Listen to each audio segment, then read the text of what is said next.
Michigan is a must-win state, and tonight candidates are trying to lock down crucial support as we count down to Election Day. Good evening and welcome to 7 News Detroit at 11. I'm Carolyn Clifford. And I'm Mike Duffy. Vice President Kamala Harris and former President Donald Trump in a fierce battle for Michigan's diverse voters. We have Team 7 coverage of both campaigns tonight, raising the voices of those attending the rallies, wanting to see change. Let's begin with 7 News Detroit's Ruta Olsenida covering the Harris rally in Waterford Township. Well, you can feel the race heating up, and that's why Vice President Kamala Harris is making her rounds in Michigan just today. She was in Grand Rapids, Lansing, and here in Waterford Township. Michigan, listen, we got 18 days to get this done.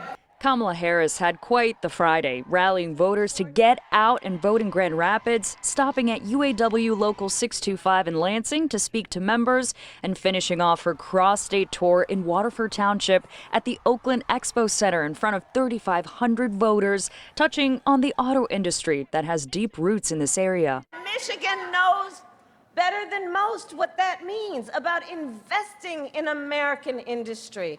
Under my plan, we will invest in the industries that built America, like steel, iron, and the great American auto industry. And it's not just the vice president who knows that Michigan is a critical part of her path to the White House. These voters know it too. I think she's focusing on Michigan because Hillary lost Michigan.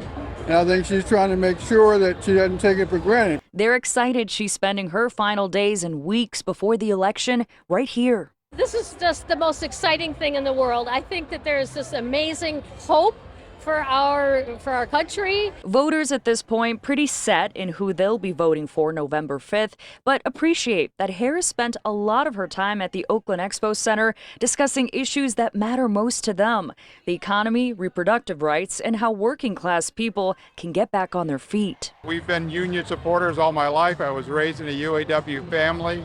And so anything that helps working class people helps me. And voters like Chuck Locklear also not forgetting the former president's recent comments about the city of Detroit. Trump is not a fan of Detroit. He wasn't a fan when he ran the first time. He's not a fan now. And that's, made relevant with his recent comments about how the rest of the nation's going to be as bad as Detroit.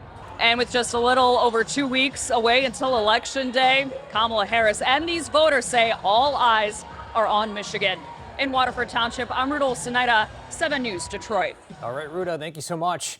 And with Election Day just 18 days away, candidates are hoping to turn their momentum on the campaign trail into votes. Vice President Kamala Harris is bringing singer Lizzo to Detroit tomorrow for a Get Out the Vote event. We'll bring you those event details as soon as they're available.